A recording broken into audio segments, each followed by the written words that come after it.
En menos de 3 horas, la despidieron por salvar 11 vidas. Nadie le dio las gracias. Nadie le preguntó cómo lo había logrado.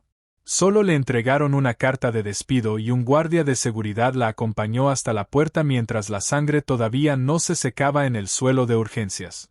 Esta es la historia de Elena Marcos, la enfermera que el hospital quiso borrar, y del error que jamás imaginaron haber cometido.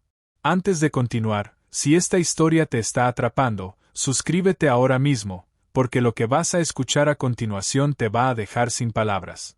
Deja un comentario con tu ciudad, quiero saber desde dónde me estás escuchando. Ahora sí, empecemos desde el principio. Eran las 5:40 de la madrugada en el Hospital Universitario de la Ribera, en Valencia. Elena llevaba 40 minutos de un doble turno que no tenía planeado cubrir, con un café frío en la mano y los ojos cansados de una noche que parecía, hasta ese momento, tranquila. Un esguince en la sala 3, una crisis de ansiedad en la sala 5, nada fuera de lo común para una enfermera con 12 años de experiencia repartidos entre distintos hospitales de España. Entonces sonó la radio. Un autocar escolar había volcado en la autovía A3, cerca de Chiva. 14 heridos, 8 de ellos en estado crítico. Ambulancias en camino, tiempo estimado, 7 minutos. La sala de espera se quedó en silencio. Elena no lo hizo. Se puso de pie antes de que nadie más reaccionara, caminó hacia el área de trauma como si llevara toda la vida preparándose para ese momento exacto, y en cierto modo, así era.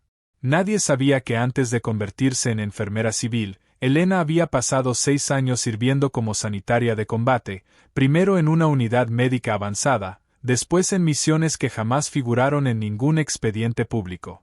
Eso era algo que ella había decidido dejar atrás, guardado bajo llave, junto con un nombre que ya no usaba.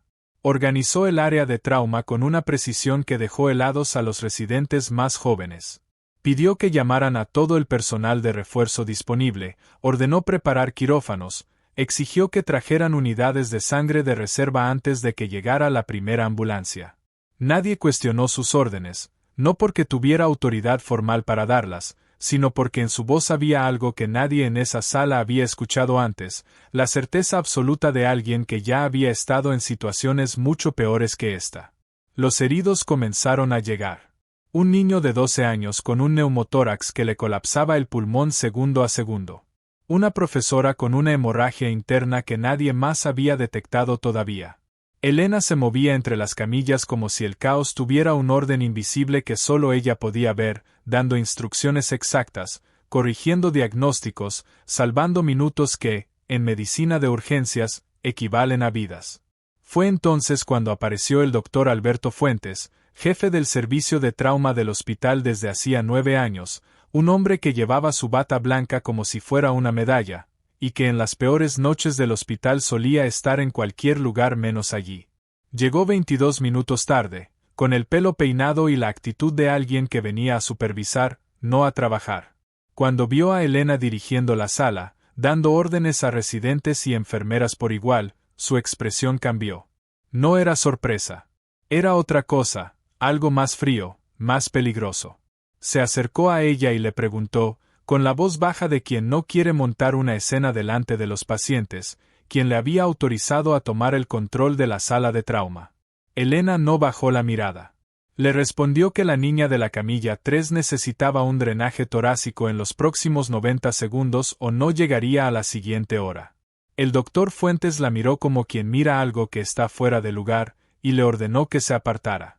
Le dijo que él se haría cargo a partir de ese momento. Lo que sucedió en los siguientes 4 minutos quedaría grabado en la memoria de todos los que estaban presentes esa noche, y sería el motivo exacto por el cual, antes de que saliera el sol, Elena Marcos ya no tendría trabajo. Pero también sería el motivo por el cual, unas horas más tarde, un vehículo oficial con matrícula del Ministerio de Defensa se detendría frente a ese mismo hospital, buscándola a ella, y solo a ella. El doctor Fuentes se acercó a la camilla de la niña, pidió la radiografía que todavía no existía, pidió que ajustaran la luz, pidió el laringoscopio como si tuviera todo el tiempo del mundo. La saturación de oxígeno de la pequeña, que se llamaba Martina, caía segundo a segundo en el monitor. 89. 84. 79. Elena, dijo con la voz firme, sin gritar, sin perder el control ni un solo instante. Doctor, necesita el drenaje ahora. 79% no espera. Fuentes se giró hacia ella con una mirada que ya no ocultaba el desprecio. Le dijo que cuidara su tono, que ella era una enfermera contratada de forma temporal y que él llevaba 9 años dirigiendo ese servicio. Le ordenó, delante de todo el equipo, que saliera de la sala. Elena no salió. Se colocó junto a la camilla, tomó el equipo de drenaje torácico con una calma que solo se consigue después de haberlo hecho cientos de veces, en lugares mucho más hostiles que un hospital español, y en 11 segundos, sin pedir permiso a nadie, salvó la vida de Martina. El monitor subió de 79 a 94 delante de todos los presentes. El silencio que siguió fue absoluto. Nadie se atrevía a mirar al doctor Fuentes. Nadie se atrevía tampoco a mirar a Elena. Ella, sin decir una palabra más, continuó trabajando, moviéndose hacia la siguiente camilla como si lo que acababa de suceder fuera simplemente parte de su rutina. Durante las siguientes 3 horas, Elena dirigió, coordinó y trató a los 14 heridos del accidente. 8 de ellos llegaron en estado crítico. Los 8 sobrevivieron. Cuando el sol empezó a salir sobre Valencia, Elena estaba junto al lavabo, limpiándose las manos, agotada, cuando una compañera se acercó con el rostro pálido y le dijo en voz baja que el doctor Fuentes la estaba esperando arriba, en el despacho de dirección. Elena subió sola. En el despacho la esperaban 3 personas, el doctor Fuentes, el director gerente del hospital, un hombre llamado Ricardo Solís, y una mujer de recursos humanos con una carpeta cerrada sobre las piernas. Nadie le ofreció asiento hasta que ella misma decidió sentarse. Señora Marcos, dijo Fuentes, esta noche usted actuó fuera de su competencia profesional en múltiples ocasiones. Colocó un drenaje torácico sin autorización médica, dio órdenes a residentes, tomó decisiones clínicas que no le correspondían. 11 personas están vivas, respondió Elena, sin alterar la voz. Eso no es lo que está en discusión, dijo el director Solís. Lo que está en discusión es la responsabilidad legal del centro. Elena los miró a los 3, uno por uno, y entendió exactamente lo que estaba a punto de suceder antes de que lo dijeran en voz alta. Hemos decidido rescindir su contrato con efecto inmediato, dijo la mujer de recursos humanos, abriendo por fin la carpeta. Un guardia de seguridad la acompañará hasta la salida. Elena se quitó la identificación del hospital, la dejó sobre la mesa sin decir una palabra, y salió del despacho con la espalda recta, como si aquella humillación no hubiera logrado tocarla realmente. Fuera, en el aparcamiento, el aire fresco de la mañana valenciana le golpeó la cara. Caminaba hacia su coche, pensando en nada y en todo a la vez, cuando notó una vibración en el bolsillo interior de su chaqueta, en un móvil que no era el suyo habitual, un teléfono antiguo, de tapa agrietada, que llevaba consigo desde hacía 4 años sin haberlo usado ni una sola vez. Se detuvo en seco. La pantalla mostraba un mensaje cifrado que ella conocía perfectamente, un protocolo que pensaba que jamás volvería a ver en su vida, el mismo que había utilizado durante sus años de servicio bajo un nombre que ya nadie en España recordaba. El corazón le empezó a latir de una manera distinta, no de miedo, sino de algo que llevaba mucho tiempo dormido. Miró hacia el hospital que acababa de despedirla, con sus ventanas reflejando la luz de la mañana, y después volvió a mirar la pantalla del teléfono. Unas coordenadas. 1 hora exacta, 43 minutos atrás. Y una frase de 4 palabras que le heló la sangre. Alguien, en algún lugar de España, necesitaba ayuda urgente, y solo un puñado de personas en todo el país sabían reconocer ese código. Elena Marcos, la enfermera que acababan de despedir por salvar demasiadas vidas, subió a su coche sin dudarlo ni un segundo, sin saber todavía que lo que estaba a punto de encontrar cambiaría no solo su destino, sino el del propio hospital que la había traicionado esa misma mañana.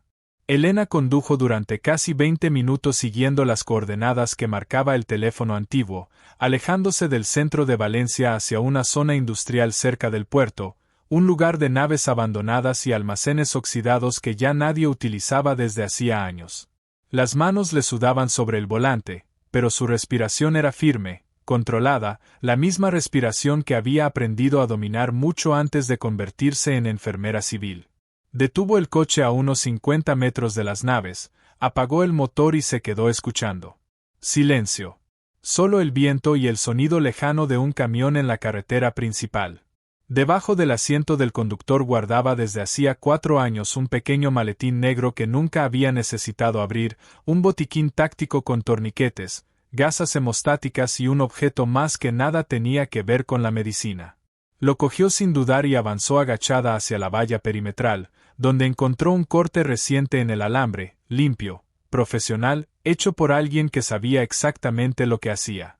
Dentro de la nave más grande encontró huellas de botas en el polvo, 2 personas entrando, una sola saliendo, arrastrando algo pesado o a alguien herido. Avanzó pegada a la pared metálica hasta llegar a una puerta lateral forzada.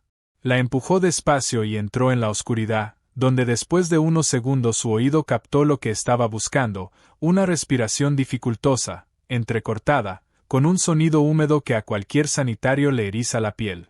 Detrás de unas palés encontró a un hombre tirado en el suelo de cemento, de unos 35 años, con la cara golpeada, un brazo en un ángulo antinatural y una respiración que indicaba algo grave en el pecho. Vestía ropa civil oscura, pero llevaba botas de estilo militar. Al oírla acercarse, abrió los ojos y le preguntó, con la voz débil pero firme, quién era ella. Elena no respondió con su nombre. Le dijo que había recibido su señal, y que iba a revisar sus heridas, que no se moviera. En cuestión de minutos, con la precisión de alguien que ha hecho esto en condiciones mucho peores que un almacén abandonado en Valencia, le colocó un sello torácico, le inmovilizó el brazo fracturado y le vendó una herida en la cabeza que sangraba bajo el pelo.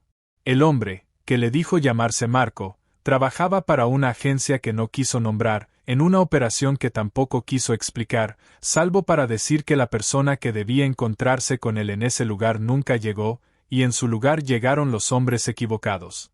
Elena lo ayudó a levantarse, apoyándolo contra su cuerpo, lo sacó lentamente hacia el coche.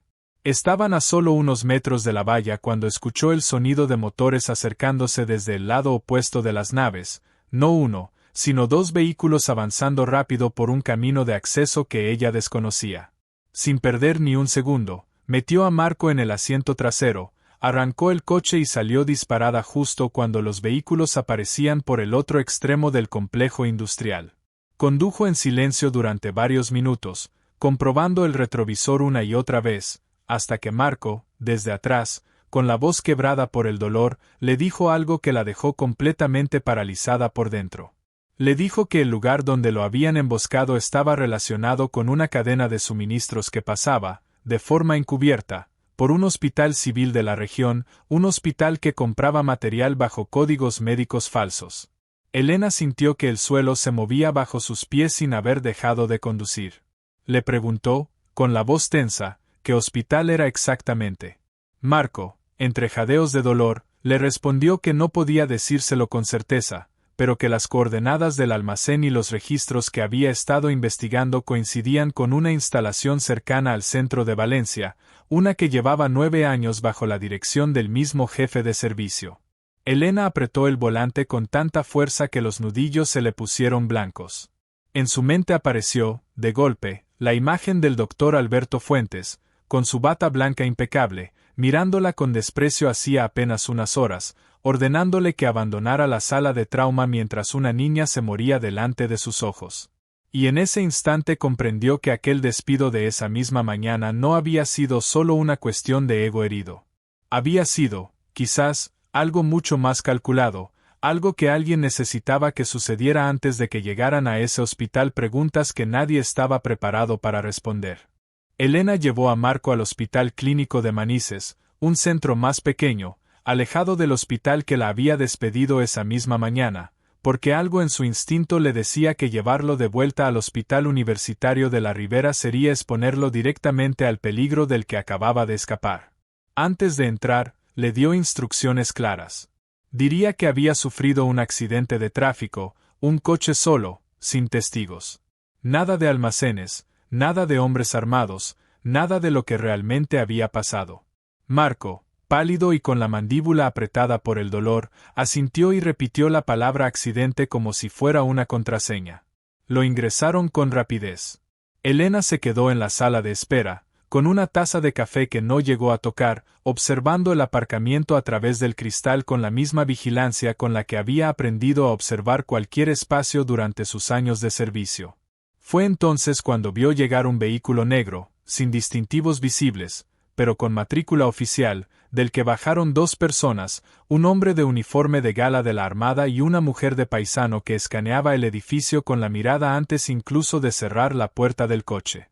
El teléfono antiguo volvió a vibrar en su bolsillo.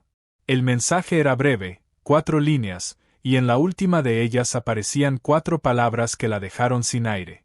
Sabemos que eres tú. Elena levantó la vista justo cuando el hombre de uniforme entraba por la puerta principal del hospital y se dirigía directo al mostrador de admisiones, con la autoridad de alguien acostumbrado a que nadie le hiciera esperar. Se levantó antes de tener un plan claro y caminó hacia él.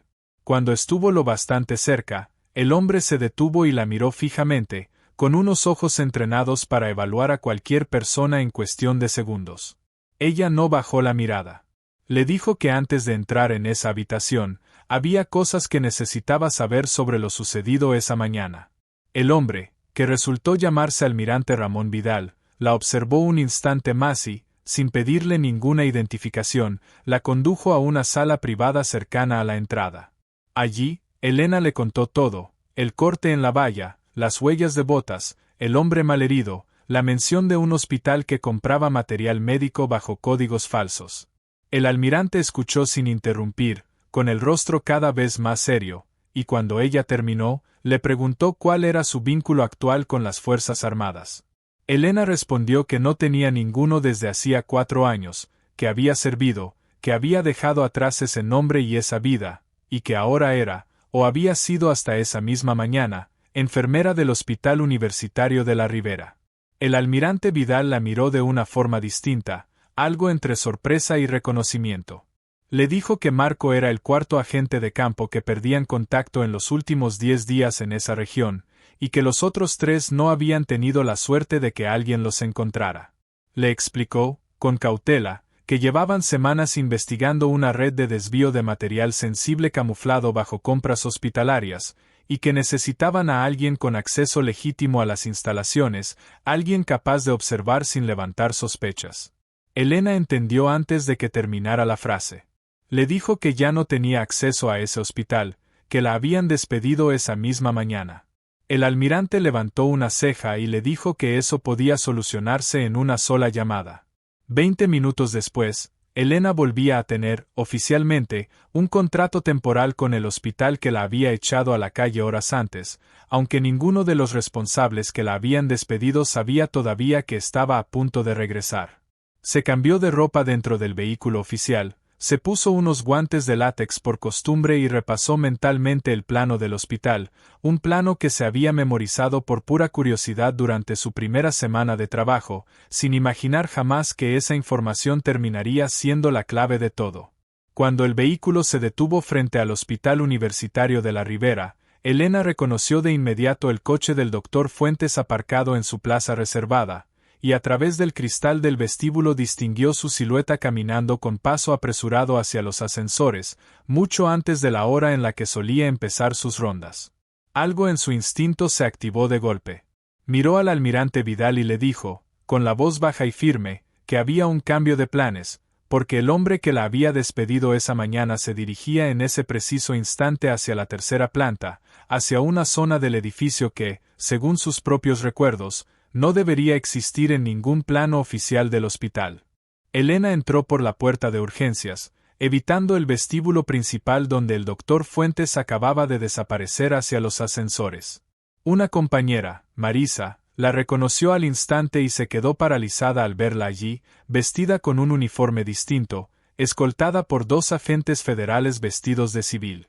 Elena solo le pidió que confiara en ella y que no dijera nada todavía. Marisa, después de 12 años trabajando codo con ella en distintos turnos, asintió sin hacer preguntas y le indicó que la escalera de servicio del ala este estaba libre. Subieron en silencio hasta la 3ª planta, un pasillo de mantenimiento que Elena había recorrido por accidente meses atrás, buscando el almacén de suministros, y que terminaba frente a una puerta con una cerradura electrónica que no encajaba con el resto del edificio, una puerta sin ningún cartel visible, camuflada entre estanterías viejas y cables sueltos. Uno de los agentes, un hombre llamado Torres, sacó un dispositivo de su chaqueta, lo acercó al panel y en pocos segundos la puerta se abrió. Dentro encontraron exactamente lo que Elena había intuido semanas atrás sin llegar a entenderlo del todo: archivadores llenos de documentación, un servidor conectado a una red independiente del sistema informático del hospital, y sobre un escritorio, una pantalla en modo de espera con una luz ámbar parpadeante. Torres empezó a fotografiar carpetas mientras otro agente aseguraba el servidor. Elena permaneció en la puerta, vigilando el pasillo, cuando escuchó pasos acercándose desde el fondo del corredor. Era el doctor Fuentes, acompañado por 2 guardias de seguridad del hospital. Al verla allí, su expresión pasó de la sorpresa a una furia contenida que ya no intentaba disimular. Le dijo que era la segunda vez en el mismo día que tenía que hacerla sacar de su hospital. Elena le respondió, con una calma que lo desarmó por completo, que ya no era su hospital, y que él sabía exactamente lo que había dentro de esa habitación desde mucho antes de que ella lo descubriera. Le dijo que por eso la había despedido a las 6 de la mañana, en lugar de esperar el procedimiento habitual, porque necesitaba que ella estuviera fuera del edificio antes de que llegaran las preguntas que nadie podía responder. El doctor Fuentes no llegó a contestar. El agente Torres se colocó frente a él, mostró su identificación y le informó que estaban ejecutando una orden federal sobre esa sala y su contenido. En ese instante, algo se rompió en la actitud del médico. Ya no era el hombre que caminaba por los pasillos como si llevara una medalla en el pecho. Era, simplemente, un hombre que acababa de entender que todo lo que había construido durante 9 años se estaba desmoronando delante de sus propios ojos. Las semanas siguientes confirmaron todo lo que Marco había insinuado en el asiento trasero del coche. El doctor Fuentes había recibido, durante años, pagos encubiertos por permitir que material sensible fuera adquirido bajo códigos médicos falsos y trasladado después a través de una cadena de intermediarios hasta compradores fuera del país. Otros nombres cayeron con él: un director de comunicación, un alto cargo administrativo, y finalmente, una figura mucho más poderosa dentro de una estructura que se extendía a otros 3 hospitales de la región, una red que llevaba 3 años operando sin que nadie se atreviera a mirar donde no debía. La junta directiva del hospital, avergonzada públicamente por la magnitud del escándalo, convocó una reunión de emergencia. Anularon el despido de Elena de forma unánime, y le ofrecieron, además, un puesto permanente como directora de un nuevo programa de respuesta ante emergencias masivas, basado enteramente en lo que ella había demostrado esa noche del accidente.